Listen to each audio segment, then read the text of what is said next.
Hello, folks. I guess we're live. I wasn't watching the countdown. Welcome back, all you folks. This is Mike from Mike's Magic Auto Detailing and Paint Enhancement here in another sunny, mighty fine day in Sharpsburg, Georgia. There you go. That's one of my refrigerator magnets.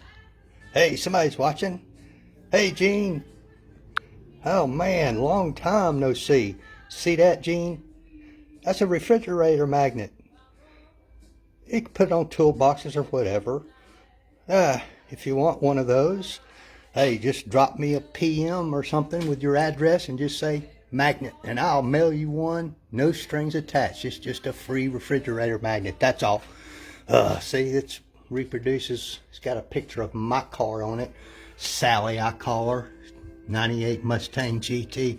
Hey, Mr. Grody Levitt, the shire of one of our fine boroughs here in the state of Georgia. But she's been relegated to the out of doors once again, folks. Oh boy. Because, as y'all who have watched the other videos, saw the other posts, know, I am working on this gorgeous 1959 Vette convertible. All original, folks. What a car, what a car. Man, oh man. But yesterday I completely stripped washed this car, and it was pretty, it looked good from 15 feet away or so, but it didn't look all that great up close. It was pretty nasty. Been in storage for about 20 years. Oh boy, lots of stuff on the paint, contaminants, this and that and the other. So I strip washed it. It got pre-rinsed, got a foam bath, and a very strong high pH soap to strip as much crap off the paint as possible. This is single stage paint, guys. Single stage, no clear coat on this paint. I think it's lacquer or something. I don't know what they call it, but I forget. But it was not very shiny at all. Had some shine, but not a whole lot. But after stripping it, just a mere strip wash. Oh man. And believe it or not, guys, my contact wash was using Comet in a high grade wash mitt. Yep, Comet. Now, you can do that on single stage paint, but do not do that if you have a base coat, clear coat, which you rarely see just single stage paint on cars anymore. And also you want to be careful if, some of that stuff, is tinted clear. The clear is mixed with the base coat, and it can kind of fool you if you don't test the paint before you get started, which I did. Because if you use Comet, Ajax, one of those, Barkeeper's Friend, one of those on this thing, on a base or on a clear coat, you will scour the hell out of it. But this doesn't really matter. All you want to do is get it absolutely as clean as possible. Remove the oxidation as much as you can and the contaminants. And that takes the place of clay barring, because I've been taught you do not clay bar single stage paint. To remove those contaminants, you scour it with something like that. And yeah, you're going to introduce some micro marring onto the paint, possibly, probably, but it doesn't have clear coat, so it doesn't really matter. But we're working our way towards a showroom shine here, and you gotta make scratches to get rid of scratches. So anyway, I'm really happy with the way this strip wash turned out. Washed the hell out of this Corvette top. It had some stains on it. Got rid of, I'd say, 98% of that. I got some spots today when this thing dried completely. I'm not, and the stains came back. I'm not completely happy, and I'll probably end up pulling it outside to try to take care of some more of that. See, I got my stuff out, getting ready. These I'll be taping off. I got different size automotive tapes, different types. Got my temperature gauge here to monitor the temperature of the paint when I start buffing. I don't have my paint thickness gauge out because, as most of you realize, this is fiberglass, and my paint gauge, if the substrate is anything other than metal, it will not work. So I've examined it carefully in the cracks and crevices to try to figure out how much paint on there. And this is an aftermarket paint job. It was repainted once, so it looks like there's a lot of paint. They used to have a tendency to really lay down this single stage paint thick because they knew they were going to have to do a lot of polishing and wet sanding and all that kind of stuff. But see, I'll be taping off all this trim, like all these little cracks. That's a windshield washer nozzle, unusual looking, and you can adjust it just by doing this. Kind of cool. This is a really cool car, and I'll be taping all this off. And folks, before I got started, the owner was complaining about a film, which is light oxidation on all this trim. Call it chrome, call it stainless steel, T-bright finish, whatever you want to call it. Hey, Miss Deb, I don't know what I did there, but I think we're still good. I have a tendency to push buttons. I don't know what they're about. Yeah, it does have some light scratching in it still. I'm going to be polishing this, try to get some of that out. But most of that film he was complaining about just from strip washing it. Yep. And I used the Ajax on this as well, very lightly, with a high quality microfiber mitt, folks. This whole car was washed that way.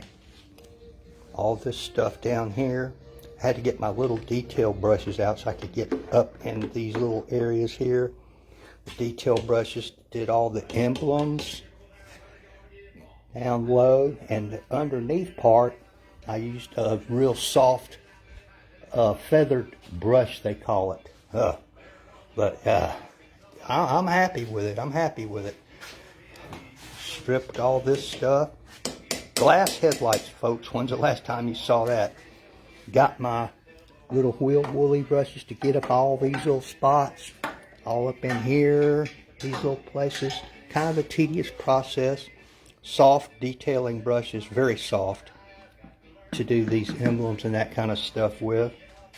I did not want to scratch those, because if you scratch those, not much you can do about it. So you have to be kind of careful. Oh boy.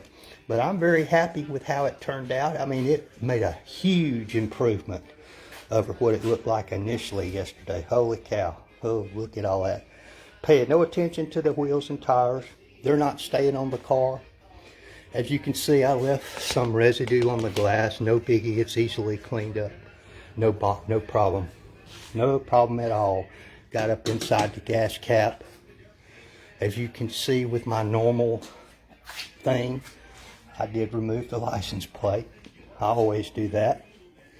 99% of the time. It gets dirty under there too. But I wanted to get, and I've got some of my other stuff out here. One of my good buddies today is going to be my paint prep. Before I start polishing on a section, I will paint prep it first, because even though the car is clean, I can paint prep it and 10 minutes later it'll still have dust on it that settles almost immediately, and I want to get rid of that before I start polishing if I can. So just out of an abundance of caution, here's my swirl finder, and what I'm going to show you is the level, if I could get it to pick up in the camera here. I don't know if y'all can see that. All that micro marring and scratching. Love marks, I like to call them. That's about all the scratching that there is on 90% of this car. And my goal is, you can see some rock chips here and there. Nothing I can do about those. There's a little bit of water spots on here, but I didn't care about that yesterday. It's not a big deal when you're going to be polishing anyway. So, I'm trying to formulate my plan of action here. But I mean, some of these panels might look flat, but folks, trust me, there is not a flat spot on this car, not one. Some of it's really curvy, like right here. Yeah, that little character thing, bump in the hood there. I mean, spots like that all over this car. These panels are all curved all the way down, like around this headlight, nothing but curves. So what that tells me is I'm probably on a lot of this car. I mean, look at the door. That's curved. What a curve right there. Woo-wee. I'm probably going to be using, in some spots, like maybe right out in here, a 5-inch buffer. And then some of these other spots, I'm going to have to drop down to a 3-inch. Spots like that. Of course, the top ridge of this will be taped off because that's very vulnerable. And but you know, 1 or a 2-inch polisher for that. The nano polishers, I call them. Going to be difficult. And the reason I'm going to have to tape off all of this stuff, all of this trim. Now, I'm going to be polishing it anyway. You say, if you're going to be polishing it anyway, why are you going to tape it off? Because the main reason is, if when I'm polishing in here, I don't want to bump up against this. If I bump up against it with the pad, it's not going to really hurt anything. But if I accidentally bump up against it with the backing plate for the pad, then that can really mar this trim. And plus, I don't want to knock it loose or knock it off or anything like that. It's to protect it for us in a number of ways. Hey, somebody's saying, hey, Dad. Hey. But now it's absolutely clean. It improved it tremendously. And I'll be polishing the glass. You guys know I will. Look at these. You don't see this kind of quality for these wiper arms anymore. Man, I'll be polishing those as well. I think those are stainless steel. I'm not sure what kind of finish that is. This is obviously chromed. Extremely high quality materials that you do not see in this day and time. Of course, you know, some of this damage I am not going to be able to polish out, these deeper scratches. You know, you don't really have a lot of success getting too many scratches out of this chrome. I don't care who you are, I don't know what you use, but you can improve it tremendously, which I will be doing. So initially, like when I'm polishing the glass, I'll tape this off to protect it. But, you know, then after that, then I'll have to move the tape over here. You know, it's the same thing on these cracks here. And, you know, when I buff this part, the tape will be kind of here, like this. But then when I get ready to buff this part, I'll either have to reposition the tape over here or just retape it. Sometimes you can just reposition it, but a lot of times you just end up retaping. I go through tons of automotive tape, folks. Tons of it. I have to order big packs of it because I use so much of it. Oh boy, different sizes, as you can tell, different types. Some of that tape sticks to the paint better than the others do because there are different kinds of adhesive on them, you see.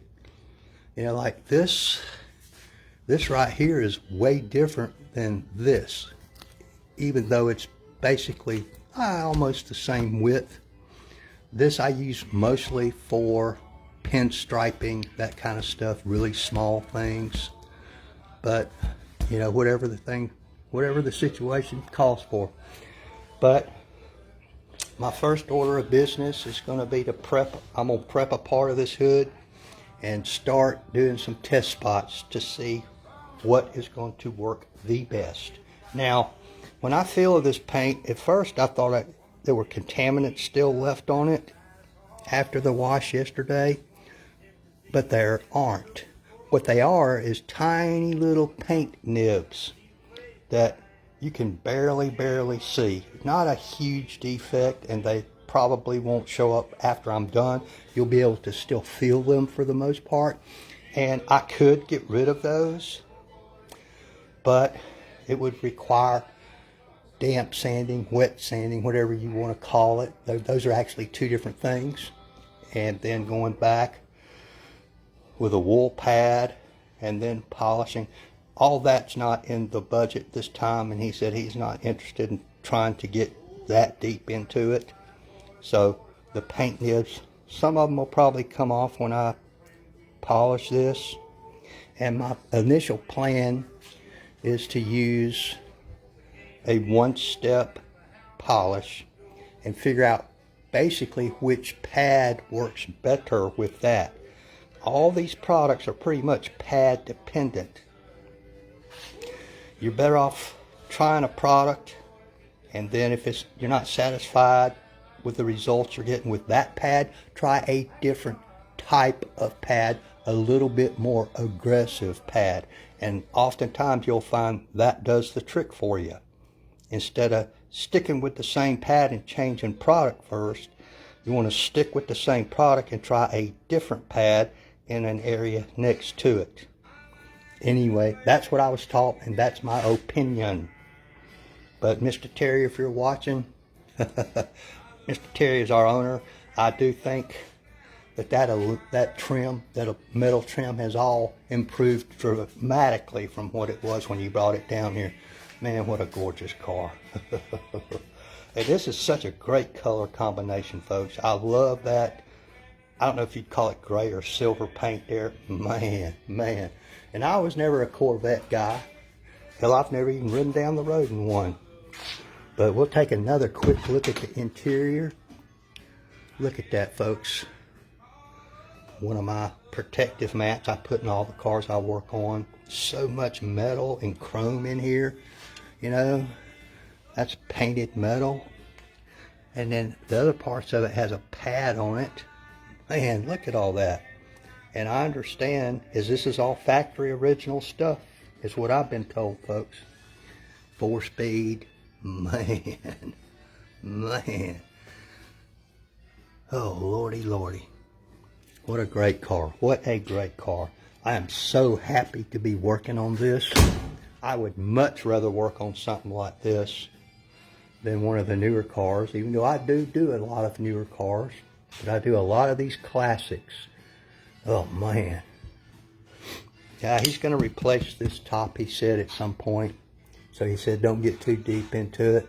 But see, I got most of the staining out, but Lord knows what it was that got on it and how long it's been on there. I mean, I scrubbed it. It's been done 3 or 4 times, and I may work on it just a tad more, time permitting. I don't know.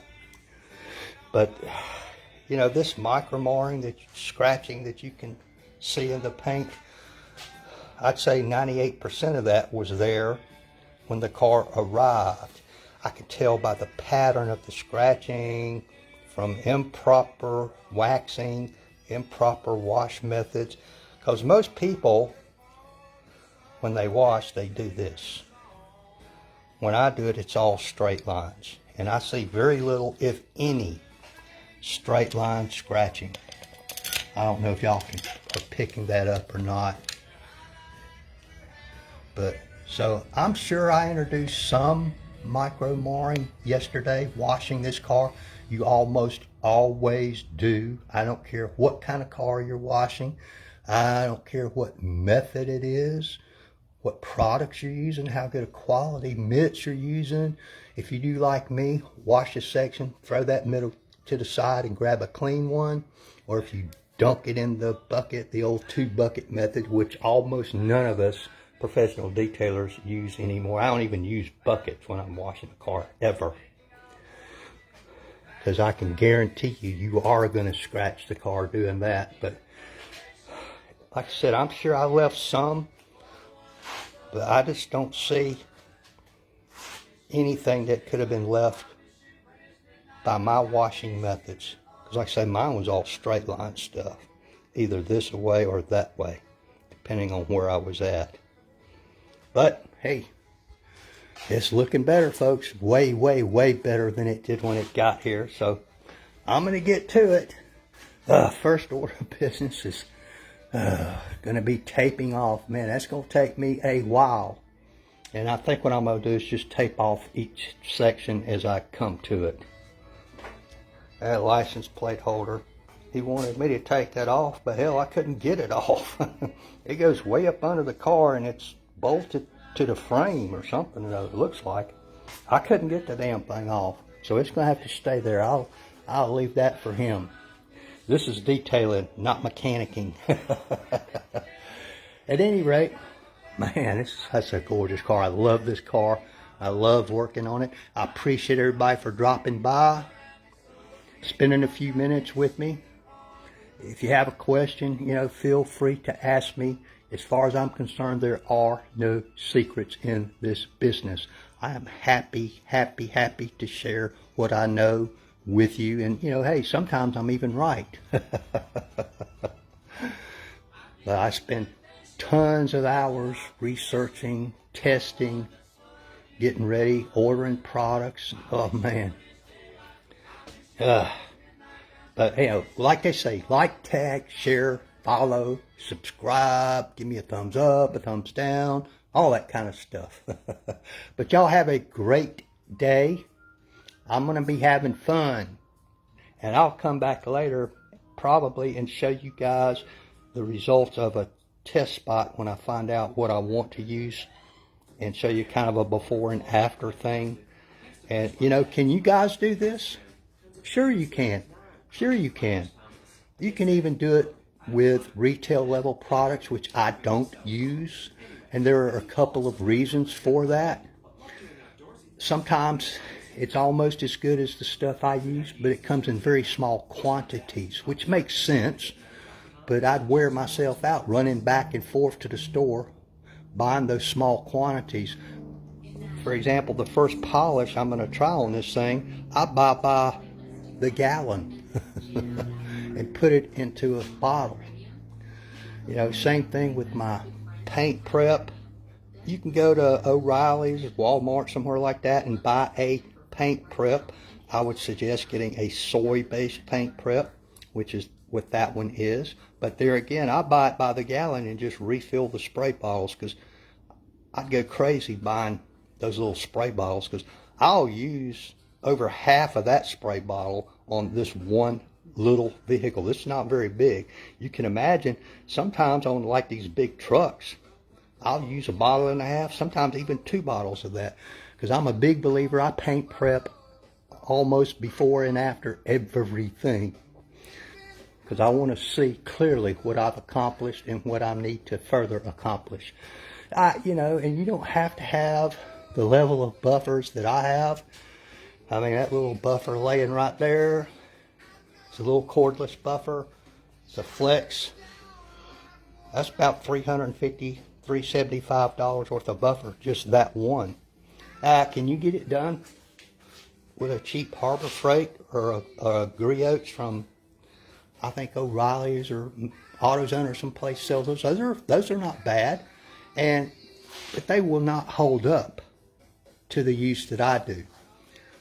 I just wear them out too quick, and they're not as effective. They got more vibration. They're not engineered as well. The batteries don't last as long. No, blah, blah, blah, blah, blah. But if you're a weekend kind of a guy and, you're only going to buff your own car maybe a couple times a year, sometimes those will work just fine. I would suggest buying high quality pads. Those pads that come with them and the ones at the retail level generally aren't very good. Generally. But anyway, yeah, you can do this on your own. It just takes patience, diligence, sometimes a little experimentation. There again, those polishes and compounds and some of that stuff that you get on the retail level don't come anywhere close to the stuff that I use. You could give me some of those compounds and polishes on the retail level. Now, I'd just throw it in the trash. I would not even use it. But you can use it, and you can get very good results. Very good. You will improve your car tremendously by using those products. You're not probably going to get the results that I do, but, you know, sometimes, you know, just doing it yourself is so satisfying. Anyway, folks, let me get to work. I'll come back later with an update. Thank y'all so much.